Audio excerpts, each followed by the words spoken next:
So step number 1 is select and develop a working thesis. Now I have a little asterisk next to working thesis because it should be precise enough to give you some direction as you research, as you hit the library, but it should be flexible enough to shift to account for the fact that you're going to change your mind. You're going to develop your ideas as you go. If you already know what you're going to argue from the minute you sit down to do research, and that doesn't change in the entire process, it's going to be probably an okay essay, but it's going to be a boring one because you haven't grown. You haven't developed by entering into conversation with your experts, with the other scholars. So be flexible and dynamic enough to change and to shift with the discovery of knowledge in that process. Also, you should choose a text or a topic that you are okay spending several hours and several days in bed with. You're going to get intimate with this topic. You're going to think about it as you go grocery shopping, as you walk your dog, as you're in the shower, and as you spend countless hours in the library. If you choose a topic that you don't love or a text that you absolutely hate, you're going to find that even more difficult to go through that process. So choose something that you're really interested in. And think about the things that struck you in class. Think about the things that struck you when you first approached the text. Look at the asterisks that you put in the margins to say, okay, I was really interested in that, and start to pick those themes out or pick those moments out that you think, you know what, I can really develop something about that. I really want to expand that particular idea. So go back to the text, reread it, and sort through what interests you. Step number 2 is gather your sources. You want to know what else has been written about the theme of authorship in Paradise Lost, or on authorship in Milton's works more generally. So if no one's written about the particular theme, there are going to be critical essays or books that do discuss this theme as it appears in other texts, or it appears in different ways in Milton's Paradise Lost. So look at scholars from other fields too. Look at scholars from history, anthropology, economics, political science, who might contribute to this debate. And certainly if you're looking at authorship and the notion of authorship and authority, you'd want to go and look at Roland Barthes' really important essay, Death of the Author, and you'd look at Michel Foucault's What is an Author? Now those would be considered literary theorists, not secondary sources, but they will ask a series of questions that you may find useful as you develop your ideas around Milton's project. So as you gather your sources, you need to go to the library. You can go to the library both online and in person. The librarians are excellent. Daniel, Gary, Eliza, they're really, really good. You can book appointments with them, and you can literally sit down and say, Daniel, this is my topic, this is my text, can you help me? And he will sit with you for 45 minutes and he will try different keywords. He will put things into the MLA International Bibliography. He will help you search through JSTOR. He will absolutely support you as you go through this research process. So make sure you use those resources. What's the difference between the MLA International Bibliography and JSTOR? There are advantages and disadvantages to both.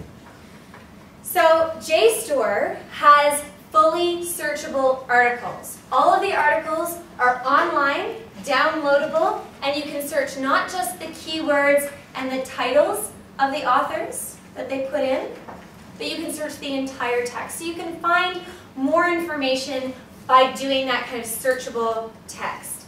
But the limitations of JSTOR is that they only subscribe to about 100 journals, whereas the MLA International Bibliography, which only allows you to search keywords that the authors have given to describe their research, has 4,000 journals. So you want to do a comprehensive search by looking at both of those. You want to start with the MLA, you want to start putting in your keywords, you want to refine your search, you want to collect a list of all of these articles, but you also want to go to JSTOR and get these articles downloaded. But you're going to go retrieve your research, You're going to go through Boris, which is the search engine. You're going to find out if the library has the article or the book that you found on the MLA or JSTOR. You're going to go and retrieve that. And if you can't find it at the library, you're going to do an interlibrary loan, an ILL. And you can do that with the Bishop's Library. Usually you get your book within a week. You usually get your articles within 24 hours. And the amazing thing is, they actually photocopy it for you and give it to you without charging you any money. It's awesome. And it's very generous. So take advantage of that. They'll give you the articles that you can't get in their own databases. And they do that within 24 hours. And they'll even send you a PDF version of it. So it's fantastic. But make sure you do your interlibrary loan request well in advance, because you're not going to get it the week of. And the odds of you finding the most important book for your research and doing an interlibrary loan 3 days before your essay is due, you're not going to get that book. So make sure you start this process at least 3 weeks before your paper is due. Once you've got all of your research, once you've got all of your articles and all of your books and all of your book chapters, and you've got a list of all the things you're going to read, you're going to actually do your research. And one of the easiest ways you're going to do your research is to keep an annotated bibliography.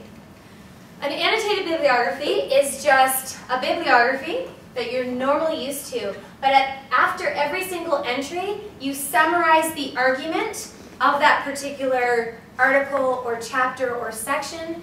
You summarize it, you provide a few quotations that you find particularly useful, and you even record your own thoughts about it. I really liked how Greenblatt talked about the performative self, but I didn't think that this was expanded upon enough, or that this description and then this evidence didn't connect. Or I didn't agree with it because if you read this text, you'll find something contradictory.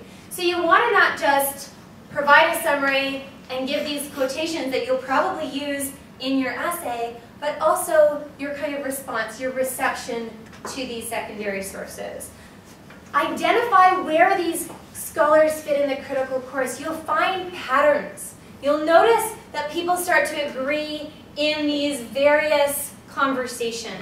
So you want to start categorizing them, because that's what you're going to do in your second paragraph of your research essays. You're going to chart where these people fit in the larger debate. What happens if you don't find anybody who's done any research on the thing that you're interested in? That means you've got a PhD thesis. Absolutely. That means you're going to be an amazing scholar. Remember that if you sift through scholars' work and you don't find anything, that's still doing research. Note that. Record that. These people look at this, but nobody's looking at this. That means that you're going to be, as Tristan says, an incredible contributor to the scholarly field. And it's really exciting when you find something that hasn't been looked at. So you have to do a PhD. You have to. Okay, step number 4 is make a map or an outline. Some people outline everything before they even start writing. Other people sort of develop conceptual maps with drawings and arrows and things. It's entirely up to you how you're going to do that. That map or that outline might change, might be dynamic and flexible as you go through the writing process. But it's always good to get an idea of how to start. You want to look at that. So you look at these 4 topics and you sort of map them out and you go, how are they connected? How can I develop those things? How can I think about these as logically related? And you might, once you do those subtopics, realize that, okay, these are really big topics, and they might be too much. Maybe I'll just focus on 2 of them, or 3 of them, or maybe just 1 of them. If you get really carried away in the writing process, and you go and you write 15 pages on one of your subtopics, you know that it is a more developed topic than it is a subtopic. And maps and outlines help you start to articulate that. You want to look at the connection across those 4 components. And if they're not connected, then cut the things out that aren't connected. Step number 5, the obvious one, is you start writing. So begin by writing a rough introduction. And rough is the key word here. You can free write. You can put everything up on your computer screen. You can write everything out by hand if you want to, but start the writing process. There's nothing more intimidating than sitting in front of a blank screen and going, oh my God. Has that happened to anybody? Oh, and it's due in a week, and I don't know what I'm going to say, and I've just read all of these secondary sources, and they're so much more persuasive than I am, and what do I have to say about anything, and I'm going to go have a glass of wine, right? That absolute terror. The best thing that you can do to overcome that terror is to start writing, even if it's bad writing. Just start. Ask yourself questions. Get into a conversation with yourself. You can disagree. You can agree with scholars. You can play around. You can, in fact, as you write, start disagreeing with yourself. Has that happened to anybody before? Start writing, you're like, I know what's going to happen here. And then you start writing and go, wait a second. Maybe I just talked myself into the opposite argument from whence I started. And that's great. That means that you're dynamic. That means you're evolving as a thinker. That means that you are looking deeply into the notions of this text or of this topic. The important thing to do as you write is that you don't forget the basics. What I find is students in my first and my second year master the art of a non-research paper. They master this 4 to 5 page paper. They have beautiful thesis paragraphs. They have wonderful logical progressions through their body paragraphs.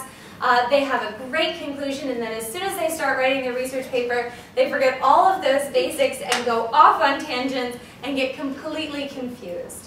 So go back to basics. Don't forget that the paragraph is a perfect microcosm of an argument. It is a beautifully packaged unit of meaning, and it focuses on one point. So one idea equals one paragraph. You have, as this microcosm of an essay, you have your opening statement, you have your argument, you have your evidence, you have your analysis, you have your conclusion, you echo your main thesis statement, and you move on. It's the exact same process in a research paper as it is in a non-research paper. So don't forget those basics. Go back to the resources your first and second year professors give you and make sure you're doing all of the things that you did in your first and your second year. And look for connections too. Look for the connections of thoughts across paragraphs. You might not initially see how these ideas are connected, but when you go back and you read, you go, oh, wait a second, that's really interesting because it has implications for this subtopic. So make those connections more explicit as you write and say it with confidence. Your critical voice is strong, it's confident, and you won't get a bad mark if your professor disagrees with you. In fact, I love going and looking at papers and going, that's something I've never thought about, or that's something that I absolutely disagree with, but my goodness, it's beautifully argued, and I'll give an A or an A+. I don't want people to agree with me. I don't want people to replicate my lectures. I want people to think critically and individually and uniquely. And your professors, all of them believe that. They really want you to come up with your own ideas and to develop them your way. A happy professor is one that says, you know what, I see your own beautiful voice shining through. Not my voice filtered through lectures in a garbled manner, or not Stephen Greenblatt, or not anybody else but you. Okay? And that's somewhat intimidating, and that takes a while to develop, but it's something that you should think about, that your ideas are just as valuable as anybody else's. Step number 6 is once again end with feeling, or once more into the breach, dear friends, once more. You guys will probably have experienced this, but paper burnout, right? You've gone through all of the research, you've gone through all of the gathering of sources, you've synthesized the information, you've written an entire draft, and now you're totally exhausted, you're sleep deprived, and you've eaten frozen pizza for the last 3 days, right? You don't want to spend any more time with this paper. And you can't if you don't give yourself enough time. But if you give yourself enough time to put the paper away for a few days and then go back once more and look at it with fresh eyes from a fresh perspective, it is really important to do that. And I have a quotation from T.S. Eliot where he says, "We shall not cease from exploration, and the end of all our exploring will be to arrive where we started and know the place for the first time." Okay? So you go through that entire process, and then you go back to the introductory paragraph. You go back to that thing that you started with a blank screen, and you visit it as you visit it for the first time. And you look at it and you say, do I still agree with this? Do I still find this compelling? Is this an adequate representation of my argument? And you go through that revision process. Because our introduction is meant to introduce our ideas, often it is only fully formed when you have fully finished the rest of your essay. It is the first thing you will write, but it is also the last thing that you will write.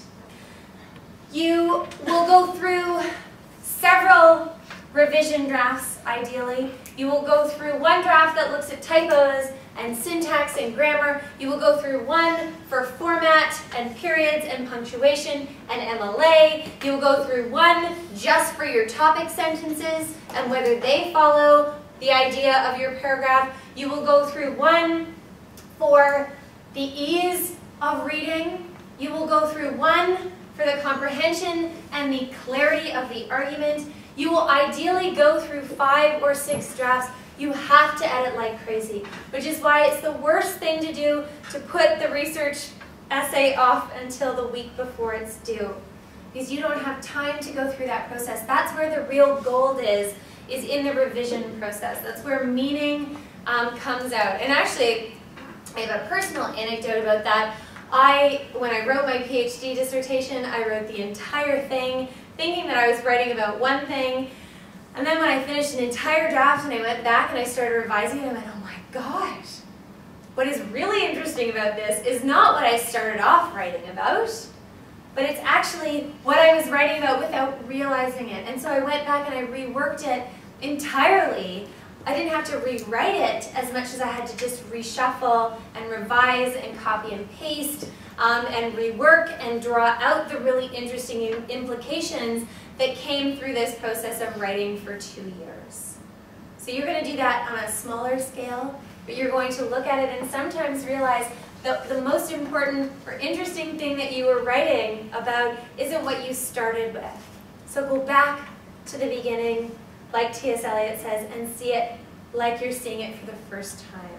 And finally, the most important thing is enjoy the process. Whether this is your first research paper or a research paper that you've written and feel like you've mastered and you're ready to go to grad school, this is a process that is beautiful. You get to go and think autonomously. You get to go and put yourself in a position where you are a member of a critical chorus. You get to add research to a conversation about a text or a topic. And it's fun, it's creative, it's playful, it's dynamic, and it certainly shouldn't be intimidating. But if it is intimidating, go see your professors, sit down with them and go through that process, because we as professors are also always struggling with how to write an essay, how to do research, how to engage with ideas, and how to convey them. And so you guys are not going to know this intuitively at the beginning of your writing process, but you will develop, and you certainly will have sympathetic and supportive ears from your professors going forward. So thank you.